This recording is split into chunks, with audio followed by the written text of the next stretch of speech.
Dans cette vidéo, on va voir les 11 points très importants à analyser avant d'acheter une action en bourse. Si vous êtes un investisseur long terme, tout comme moi, alors cette vidéo est faite pour vous. Le premier point à regarder, c'est bien évidemment le prix de l'action. Alors le prix de l'action, en fait, il correspond au montant auquel une action se négocie à un moment donné sur les marchés boursiers. C'est un chiffre qui évolue constamment, influencé par la demande, l'offre et les actualités concernant l'entreprise ou son secteur. Et ce point, il est important parce que le prix de l'action reflète la valeur perçue de l'entreprise par le marché. Mais attention, un prix élevé ne signifie pas forcément que l'entreprise est d'une grande qualité et un bas prix n'indique pas forcément non plus une opportunité. Pour savoir si une action est chère ou bon marché, il faut comparer ce prix à d'autres indicateurs comme le PER que nous verrons un peu plus tard dans cette vidéo. Le deuxième point à regarder, c'est le rendement du dividende.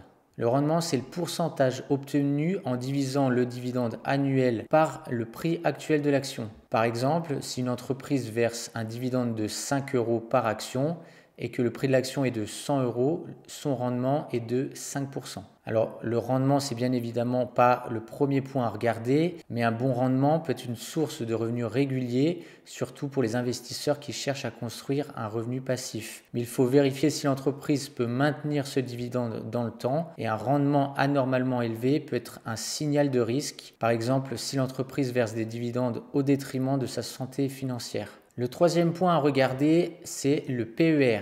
Et le PER, qu'est-ce que c'est? Eh bien, c'est le ratio entre le prix de l'action et le bénéfice par action.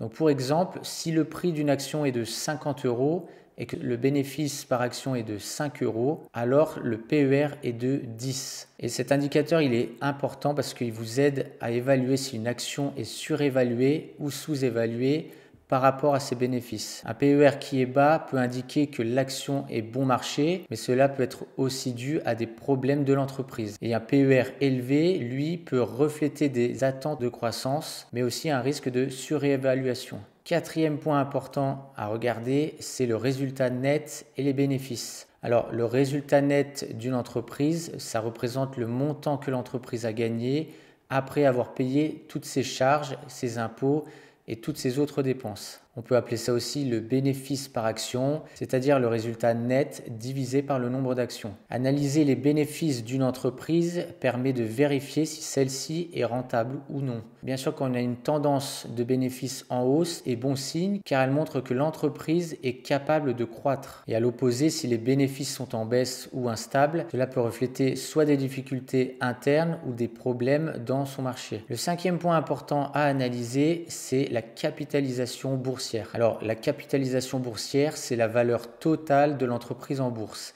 Elle se calcule en multipliant le prix de l'action par le nombre d'actions en circulation. Et cette valeur, elle est importante parce qu'elle donne une idée de la taille de l'entreprise. Par exemple, une entreprise avec une capitalisation élevée, c'est ce qu'on appelle des large caps, est souvent plus stable, mais avec un potentiel de croissance moins élevé et moins rapide. Et à l'inverse, une entreprise de petite capitalisation, qu'on appelle les small caps, peut offrir plus de croissance, mais par contre avec un risque plus élevé. Donc après, c'est à vous de choisir l'entreprise qui correspond à vos attentes. Le sixième point important, c'est le payout ratio. Alors le payout ratio, c'est le pourcentage des bénéfices que l'entreprise verse à ses actionnaires sous forme de dividendes.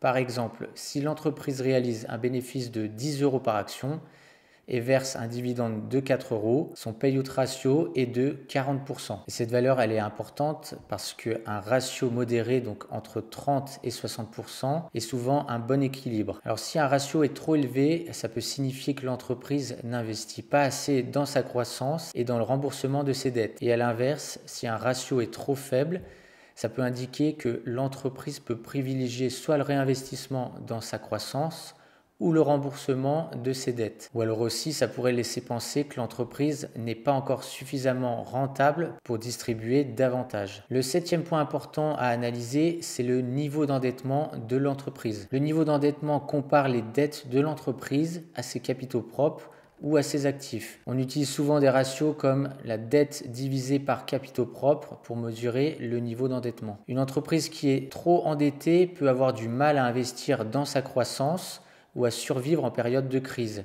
On a vu le cas pendant la période du Covid d'ailleurs. Un niveau d'endettement raisonnable, adapté au secteur, montre que l'entreprise gère bien ses finances. Le 8e point à analyser, c'est l'historique des dividendes. Alors il y a deux choses à regarder dans cette catégorie. La première, c'est depuis combien de temps l'entreprise verse un dividende. Alors ça montre si l'entreprise est stable et engagée envers ses actionnaires, ça c'est quelque chose qu'on aime bien. Une entreprise qui verse des dividendes depuis des années est généralement perçue comme une entreprise fiable. Et la deuxième chose à regarder, c'est depuis combien de temps le dividende est en croissance. Une entreprise qui augmente ses dividendes chaque année démontre qu'elle génère des bénéfices croissants. C'est souvent un signe de bonne gestion et de solidité, mais attention, il est essentiel de vérifier qu'elle le fait sans s'endetter excessivement. Une croissance saine des dividendes doit être soutenue par des bénéfices réels et sûrement pas par un endettement. Le 9e point important, c'est la croissance du chiffre d'affaires. Alors le chiffre d'affaires, c'est tout simplement la somme des revenus générés par l'entreprise. La croissance du chiffre d'affaires mesure si l'entreprise augmente ses ventes d'année en année. Forcément, si vous avez une entreprise qui vend moins en moins de produits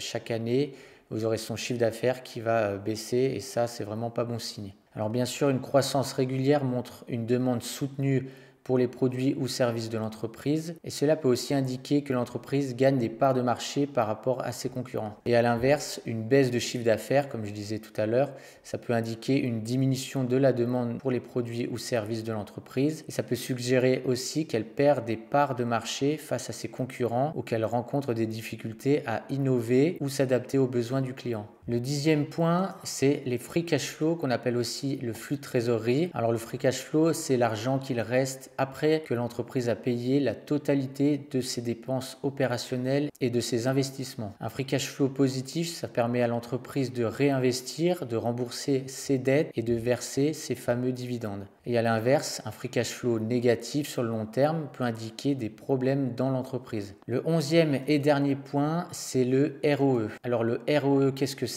Eh bien, ça mesure le rendement des capitaux propres, c'est-à-dire combien chaque euro investi par les actionnaires génère en bénéfice. Un ROE élevé montre que l'entreprise utilise efficacement ses ressources pour générer des bénéfices. Par contre, cet indice, il faut bien le comparer à la moyenne du secteur pour juger de sa pertinence. Voilà, alors ça, c'était vraiment les 11 points très importants à analyser avant d'acheter une action. Dites-moi dans les commentaires si cette vidéo était assez expliquée simplement pour tout le monde. D'ailleurs, pour tous ceux qui débutent en bourse, j'ai créé un e-book. Je vous l'offre gratuitement. Je vous mets le lien dans la barre de description. Voilà, c'est tout pour cette vidéo. J'espère qu'elle pourra vous être utile et je vous dis à la prochaine.